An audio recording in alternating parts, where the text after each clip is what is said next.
ভাই France versus Spain semifinal কালকের ম্যাচে নিশ্চিত হয়ে গেছে যে আমরা কোন ম্যাচ দেখতে যাচ্ছি। ভাই what a game, what a match ভাই, যেটা আমরা দেখতে যাব এই বছর সেমিফাইনাল। এই ম্যাচটা সবাই প্রেডিক্ট করেছিল যে এই বছর বিশ্বকাপে আমরা ফাইনাল দেখব, আমরা সেমিফাইনালে এই ম্যাচটা উপভোগ করব। ভাই খাতারনাক ম্যাচ হবে এটা। এটার জন্য, এই ম্যাচটার জন্য সবাই অপেক্ষা করে বসেছিল। কালকে আমরা সবাই দেখলাম স্পেন কিভাবে বেলজিয়ামকে কোয়ার্টার ফাইনাল থেকে বার করলো, তারা দুটো গোল করেছে। দেখুন, এরপর যদি কালকের ম্যাচের কথায় আসি, স্পেন কিভাবে বেলজিয়ামকে ডমিনেন্সটা দেখিয়েছে তাদের। আপনারা এতদিন কি দেখেছিলেন? বিশ্বকাপের প্রতিটা ম্যাচ স্পেনকে অতটা ভালো ছন্দে দেখতে পাচ্ছিলেন না, কিন্তু কালকে তারা যে পারফরমেন্সটা দিয়েছে বেলজিয়ামের বিপক্ষে, ভাই মারাত্মক। এইটাই হচ্ছে স্পেন, মানে এই এই ফুটবলটাই স্পেন খেলে। মানে প্রতিটা যে প্লেয়ার যেভাবে তাদের পারফরমেন্সটা দেখিয়েছে কালকের ম্যাচে, এটাই তাদের খেলা। আর বেলজিয়ামের কথায় যদি আসি, হ্যাঁ বেলজিয়াম কিন্তু একটা ভালো ছন্দে ছিল। দেখুন, এই বছর বিশ্বকাপে বেলজিয়ামকে কেউ প্রেডিক্ট করেনি যে বেলজিয়ামের কথা কেউ ভেবেছে। তারা গ্রুপ পর্বে কিন্তু অতটাও ভালো ছন্দে ছিল না, কিন্তু হঠাৎ করে যখন নকআউট ফেজে আসে তারা তারা একটা হঠাৎ ভালো করতে থাকে। বেলজিয়ামও কিন্তু ডমিনেন্স দেখিয়েছে স্পেনকে।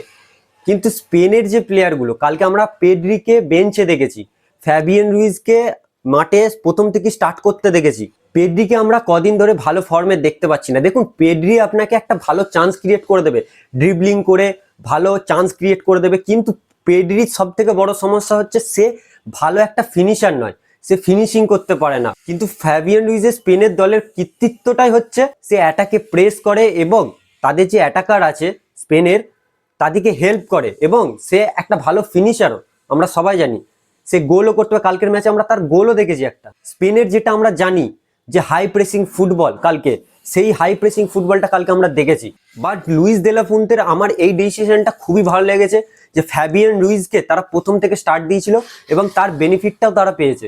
হ্যাঁ, তবে ফার্স্ট হাফে আমরা কিন্তু বেলজিয়ামকেও সেই গোলটা ইকুয়ালাইজ করতে দেখি, যে একটা ক্রস আছে। আর এইখানে উনান সিমনের কথা যদি বলি, দেখুন স্পেন কিন্তু যতগুলো বিশ্বকাপে স্পেন যতগুলো ম্যাচ খেলে এসছে, তারা কিন্তু একটাও গোল কনসিড করেনি, তারা একটাও গোল খায়নি। কিন্তু কালকে আমরা দেখলাম একটা গোল হতে, এবং সেখানে উনয় সিমনকে আমরা টেস্ট হতে দেখলাম। এতদিন আমরা উনয় সিমনকে অতটা টেস্ট হতে দেখিনি। একটা জিনিস বোঝা গেল যে উনয় সিমনের ওই সেভটা করা দরকার ছিল, ওটা অতটাও কোনো টাফ ছিল না, একটা হেড এসছিল, বাট ওটাকে সে স্ট্রাগল করে বলটা, এবং এখানে সেখানে ইকুয়ালাইজ হওয়ার পর সেকেন্ড হাফ থেকে স্পেন একটা অন্যরকম ছন্দে দেখি। এরপর এখানে আমরা লামিন ইয়ামালের কথা যদি বলি, কালকে লামিন ইয়ামাল কিন্তু গোল পায়নি, কিন্তু লামিন ইয়ামালের যে কন্ট্রিবিউটটা ছিল দলের হয়ে, সেটা দুর্দান্ত ছিল, যার জন্য সে প্লেয়ার অফ দ্য ম্যাচও হয়েছে কালকের ম্যাচে।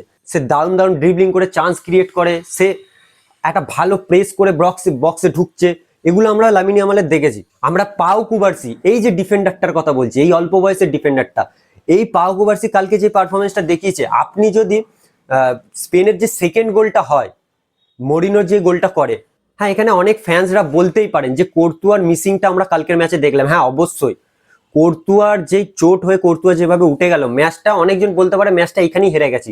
হ্যাঁ আমিও মনে করি যে কোর্তুয়া থাকা বিরাট ইম্পর্টেন্ট, কিন্তু কোর্তুয়ার যে একটা ইনজুরি নিয়ে সে মাঠে উঠে গেল, এবং যেই পরবর্তী গোলকিপারটা এলো, আর তার জন্যই সেকেন্ড গোলটা হয়েছে। আমরা দেখেছি পাও কুবার্সির যে দূর থেকে শটটা, সেটা রিফ্লেক্ট হয়ে বলটা কালেক্টই করতে পারেনি, সে রিফ্লেক্ট হয়ে বলটা হাত থেকে মিস করে, এবং মরিনো যে সে গোলটা করে দেয়। এটা আপনার কি মনে হয় কোর্তুয়া থাকলে এই জিনিসটা হতো? কোর্তুয়া যতক্ষণ মাঠে ছিল ততক্ষণ ভালো ভালো সেভ দিয়েছে, ততক্ষণ সে বাঁচিয়েছে বেলজিয়ামকে। কোর্তুয়া কাল যখন মাঠে উঠে যাচ্ছিল, সে নিজেও বুঝতে পেরে গেছিল যে আমার এটা শেষ বিশ্বকাপ, আর সে কাঁদছিল। দেখুন, আমি স্পেনের পারফরমেন্সের কথা বললাম, কিন্তু কালকের ম্যাচে এটাও দেখা গেছে যে তাদের কিছু উইক জোনও আছে, উইক পয়েন্টও আছে।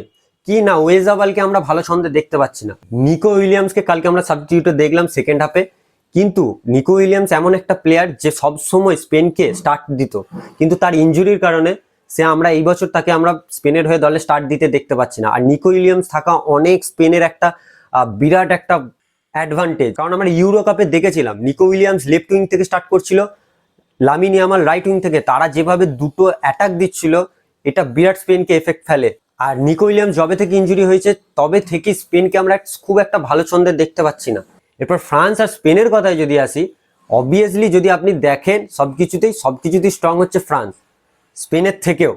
বাট আমি মনে করি যে এই খেলাটা বিশাল একটা কন্টেস্ট হবে, বিশাল একটা ফাইট হবে, কেউ কাউকে ছেড়ে দেবে না। স্পেনের সব থেকে আমাকে ভালো যদি কোনো একটা প্লেয়ারের পারফরমেন্স লেগে থাকে, সেটা হচ্ছে কুকুরেলা।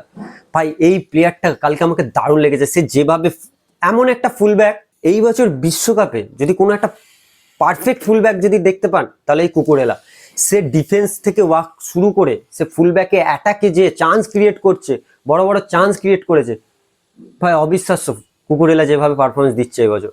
আর মরিনোর কথায় যদি বলি, সে তো ভাই সাবস্টিটিউটে আসছে আর দুটো করে গোল করে দিয়ে চলে যাচ্ছে। সেদিনও আমরা দেখলাম পর্তুগালের বিপক্ষে একটা গোল করে দিল, আজকেও মরিনো এসে ঠিক একটা গোল করে দিল। আমার মনে হয় লুইস দে লা ফুন্তে মরিনোকে এইভাবে অ্যাপ্লাই করা দরকার প্রতিটা ম্যাচে। তবে ফ্রান্স আর স্পেন এই ম্যাচটা একটা ম্যাচ হবে ভাই, এটা অপেক্ষা করে বসে আছি ভাই। এই ম্যাচটা ডিসাইড করবে, মানে এইটা আপনি ধরে রাখুন ফাইনাল খেলা, মানে সেমিফাইনালটাই। আর যদি ফ্রান্স স্পেনকে হারিয়েও দেয়, আমি এখানে আমার কাছে কোনো সারপ্রাইজিং ব্যাপার থাকবে না যে আরে ভাই কি হয়ে গেল, স্পেন হেরে গেল, এরকম হবে না। কারণ জানি ভাই ফ্রান্স কি করতে পারে এই বছর। কালকে ওভারঅল স্পেনের দলের প্রত্যেকটা প্লেয়ারই পারফরমেন্স ভালো দিয়েছে এবং আমাকে সব থেকে বেশি ভালো লেগেছে ফাবিয়ান রুইজকে। তারা এই যে ডিসিশনটা লুইস দে লা ফুন্টের, এটা সব থেকে ভালো হয়েছে। তো ম্যাচ তো হবে ভাই সেমিফাইনাল, আজকে দেখা যাক কি হয়। ওইদিকে নরওয়ে আর ইংল্যান্ড আছে, এদিকে সুইজারল্যান্ড আর আর্জেন্টিনা আছে। দেখা যাক ওই ম্যাচটা কি হয়, ওই দিক থেকে কে ওঠে, সেমিফাইনাল কারা খেলে, সেগুলোর আপডেট আপনারা পেয়ে যাবেন। তার জন্য আমার চ্যানেলটা সাবস্ক্রাইব করে রাখতে হবে, কারণ আপনি যদি সাবস্ক্রাইব করে রাখেন তাহলে এই ম্যাচগুলোর আর 2 থেকে 3টে ম্যাচ আছে, তো এই ম্যাচগুলোর আপডেট আপনারা সবার আগে পেয়ে যাবেন। এবং আমি ক্লাব ফুটবলও ফলো করব, এমন নয় শুধু ফিফা ওয়ার্ল্ড কাপের জন্য আমি এই আপডেটগুলো দেবো। ফুটবল নিউজ সব নিউজই আপনি এই চ্যানেলেই পাবেন। তো যদি আপনি ফুটবল ফ্যান হয়ে থাকেন বা এমনিও নর্মালি আপনি একটা ফুটবল আপনাকে স্পোর্টস পছন্দ করে, তো চ্যানেলটা সাবস্ক্রাইব করে রাখুন, কারণ সবার আগে আপডেট আপনারা ফুটবল আপডেট, স্পোর্টসের আপডেট আপনারা সবার আগে এই চ্যানেলই পাবেন। তো চলুন নেক্সট একটা ভিডিওতে দেখা হবে নেক্সট একটা আপডেট নিয়ে।